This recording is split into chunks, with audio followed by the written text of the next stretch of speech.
Hello everyone, hope you're doing well.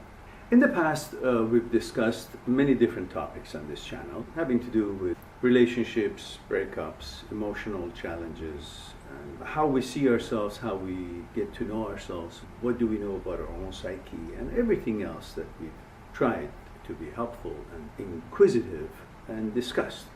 Today, although we have discussed about this topic before, but I think we can discuss it further and more detail, perhaps with a different twist. The question is, what is a thought? Where does it come from? Where do thoughts come from? Why are they there? What are they doing? What is this business of thinking? We have discussed it before in different ways, and we will delve into it today as well. But there are different things that we want to bring our attention to, a little deeper perhaps than the other times. Well, we know that a thought is an emotion, is a recognition of reaction, is a sentiment. We know where it comes from.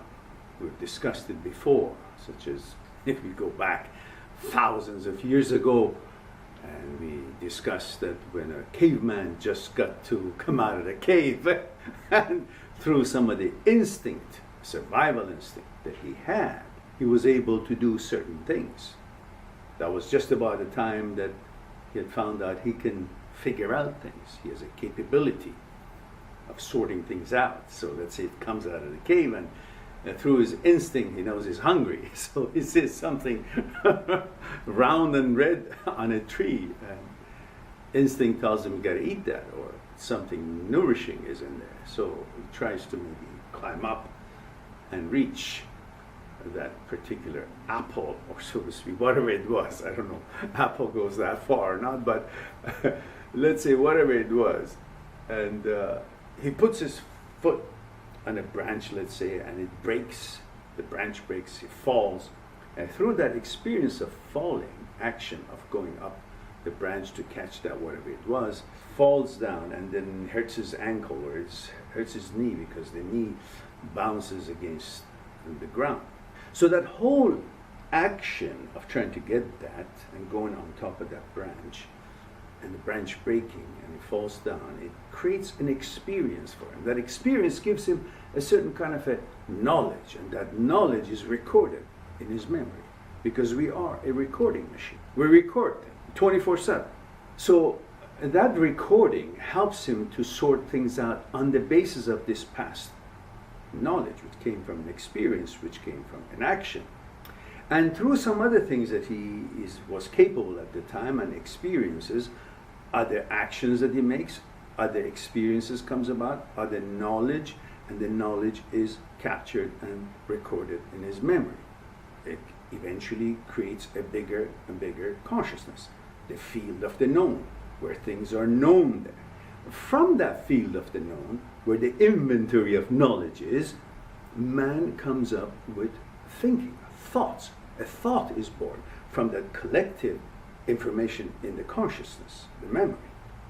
From that thought, because everything you think in life comes from your memory, comes from your consciousness, the field of the known. From that thought that is born from that knowledge in the consciousness, a new action. From that action, a new experience. From that new experience, new knowledge. And that knowledge, again, is stored, recorded in the consciousness. And that's how, in a cycle, consciousness grows and expands, and we get to know things and so on. And from all that what we know, gathered in consciousness, other thoughts are born, action, experience, knowledge, and recorded, and so on and so forth. And we use all that to negotiate our daily life. So that's one explanation of what thought and thinking is. And of course, the other one that we've discussed in other videos about what is thinking is that, well, when they ask you what your name is, you don't hesitate. There's no thinking. You just say what it is. My name is Mehran. I don't have to think about it. Where you come from, immediately. You know where you live, where you come from. In my case, Canada. That's where I am. So if I'm traveling, you say, where are you from? Canada. The things that you don't have to think. But if they ask you, how do you go to Hawaii, or how are you able to go to Japan if you have an aircraft of this size and this engine capacity or capability, and this many passengers, and then that much fuel. Then you got to calculate. Through that calculation to find the answer to the question that is posed, and there is a time lapse from the time that the question is posed to the time that you figure out and calculate this complex question. There is to get the answer, there's a time lapse. That time lapse is where thinking is. And when you eventually come up to the answer, then the thing stops. Or if you eventually come to the fact that I can't figure it out, I don't know the answer of what the question is posed. Or you search for it and you say, I don't know. Then you announce it, I don't know. Or right off the bat, you know it's not your expertise, and say, I don't know. So when you say I don't know, the mind stops. There's no mandate. The thought process stops because it is commanded and understood and accepted, convinced that you don't know. So it's futile to keep calculating. So that's how it stops. And of course, through meditation, you can bring the movement and the action of thinking to a minimal amount, which is when mind rests and so on. And these are ways to stop thought, which of course when you stop thought, you stop time, because movement of thought is time. Time is thought. Thought is time. When you think about something in the past in your memory, you're no longer here. You're there. You created time. Or if you think about yesterday, I had a pain in my stomach.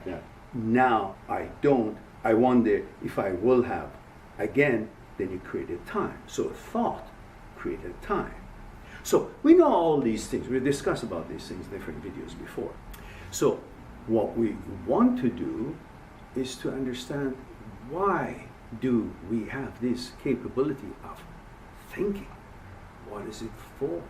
So let's think about that for a second. I'll have a sip of my tea.